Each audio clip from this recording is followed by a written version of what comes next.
Your legs are already moving before your brain has finished processing what your eyes just saw. You don't look back. You don't think. You don't breathe. You just run. Through dry scrub, over cracked dirt, branches tearing at your arms. Because behind you, getting closer with every second, is the sound of something enormous moving fast, heavy footsteps, low to the ground, a rhythmic scraping of claws against rock, a hiss of air through a jaw that does not know how to stop. That sound is a Komodo dragon, the largest living lizard on Earth, a predator that has existed virtually unchanged for millions of years, an animal built by evolution to do exactly one thing with extraordinary efficiency: locate prey, wound it, and wait for it to die, and you just ran, which is, and this is the part that matters, exactly the wrong thing to do. Most people who imagine surviving a Komodo dragon encounter picture a fight, or a lucky escape, or a terrifying sprint to safety. That picture is wrong. The Komodo dragon does not hunt the way your instincts are prepared for. It does not need to. It hunts like time itself, patient, methodical, and utterly inevitable if you give it the one trigger it is waiting for. Running is that trigger, and the moment your legs started moving, you handed it to the animal on a silver plate. There are roughly 3,000 to 5,000 Komodo dragons left in the wild, confined to a handful of Indonesian islands: Komodo, Rinca, Flores, Gili Motang, and Padar. These islands are protected as Komodo National Park, a UNESCO World Heritage Site. Official visitors are guided at all times, but people do stray from marked paths. Local communities work in close proximity to dragon territory, and attacks do happen, documented, verified, and in some cases fatal. So what does the actual science and the actual survival record tell you to do? First, understand what you are dealing with. The Komodo dragon, Varanus komodoensis, is the largest living lizard on Earth. An adult male can reach 10 feet in length and weigh more than 150 pounds. Its build is dense and powerful: thick legs, a muscular tail, a skull engineered for a specific and efficient kind of violence. Dr. Brian Fry, a venom biologist at the University of Queensland, led a landmark 2009 study published in the Proceedings of the National Academy of Sciences that confirmed Komodo dragons possess a venom gland system in the lower jaw. This system secretes anticoagulant proteins, compounds that prevent blood from clotting. Before this research, the popular explanation for why Komodo dragon bites were so often fatal was bacterial infection from the animal's saliva. Dr. Fry's work corrected the record entirely. The truth is both more precise and more dangerous. A Komodo bite delivers mechanical trauma from rows of serrated, backward-curving teeth and simultaneously introduces venom that triggers a bleeding cascade the body cannot easily stop on its own. But here is the part that surprises almost everyone. The venom is not the most immediate threat in the first moments of an encounter.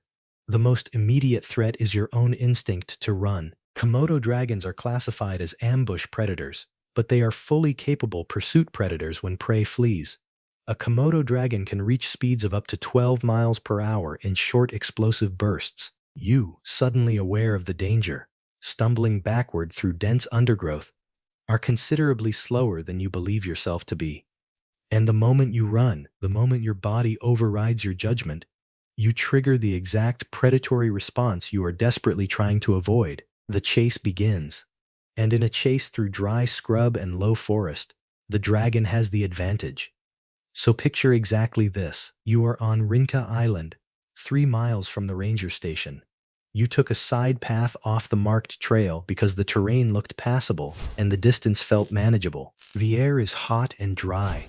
The soil is pale and cracked underfoot, and there, in the low scrub no more than 10 meters ahead, is a Komodo dragon.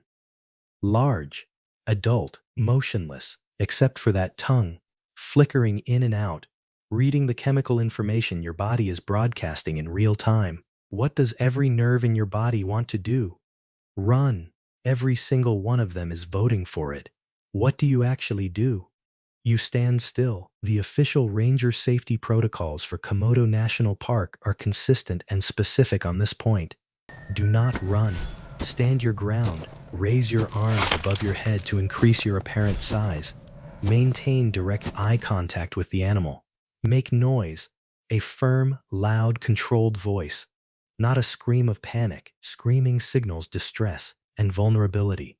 A calm, assertive voice signals size and presence. Then begin backing away slowly, one measured step at a time, keeping the animal fully visible in front of you at all times. Never turn your back on a Komodo dragon.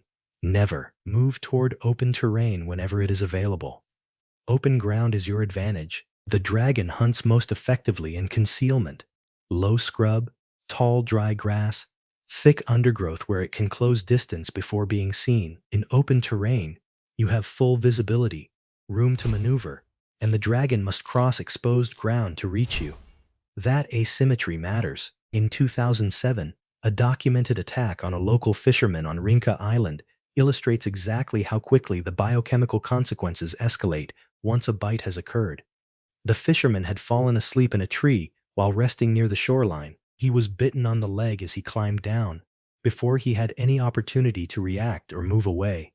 The wound appeared manageable at first, but the anticoagulant compounds in the venom meant that the bleeding could not be controlled without sustained direct pressure. Fellow fishermen who were present on the beach applied pressure immediately, moved him to a boat, and got him to medical transport in time.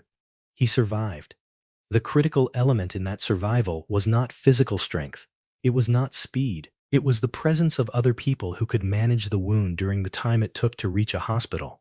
This case reflects something the official visitor guidelines for Komodo National Park address directly. Solo movement in dragon territory is a documented risk factor, and the Indonesian Park Authority responded to that risk by formally prohibiting solo trekking for all visitors. The rule exists because a solo traveler who sustains even a moderate bite faces life-threatening blood loss before any assistance can reach them. Now, what if the dragon charges before you can create enough distance? If a charge happens, your best tool is any obstacle you can place between yourself and the animal. A large rock, a fallen log, a vehicle, a tree you can climb quickly. Komodo dragons are built for low horizontal movement.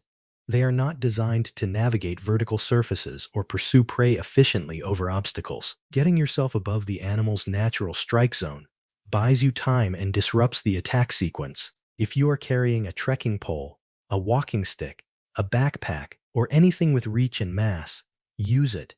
Not to strike the animal directly. That can escalate its aggression sharply. Use the object to push its snout away from your body. Create distance. Interrupt contact. Give yourself the seconds you need to reach higher ground or solid cover. Dr. Tim Jessup, a wildlife ecologist who has conducted extensive field research on Komodo dragon behavior in their natural habitat, has observed that the animal's attack mechanics are designed for prey management rather than immediate kills. Komodo dragons preferentially target the lower limbs, the legs, the ankles, the Achilles tendon, in a low sideways slashing strike built to cripple and immobilize. The dragon wounds its prey and then withdraws. It waits. It follows the scent trail of blood and stress compounds across hours, sometimes across days, returning when the prey has weakened beyond the point of effective defense. This is what makes the Komodo dragon categorically different from nearly every other dangerous animal you might encounter. The danger does not end when you escape the immediate encounter. If you have been bitten, even a wound that looks minor in the first 10 minutes, you are still in a life-threatening medical situation. The anticoagulant compounds mean the wound will continue to bleed at a rate the body cannot compensate for without intervention.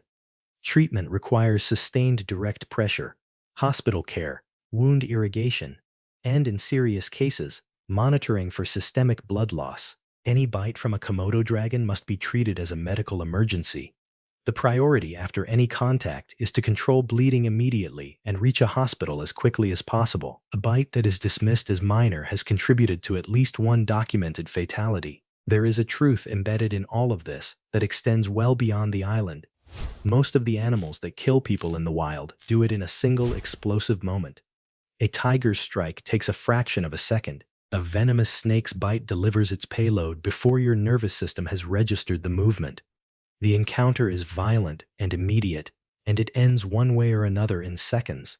The Komodo dragon kills through patience, through accumulation, through a slow biochemical process that your body cannot easily reverse without help. It wins because it is more committed to the outcome than you are, because it has 60 million years of evolutionary refinement behind every deliberate step it takes, and because the specific kind of danger it poses, slow, methodical, and invisible until the consequences surface, is the kind of danger human instincts are worst at detecting and worst at responding to correctly. The Komodo dragon does not teach you how to outrun a predator. It teaches you that the most dangerous threats are rarely the ones that move fastest.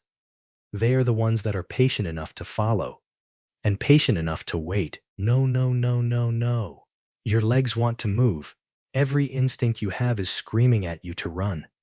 But now you know better. Now you know what that sound is, what it wants, and exactly why the worst thing you can do in this moment is exactly what your body is begging you to do. Stand still. Make yourself large. Back away slowly. And whatever you do, do not run.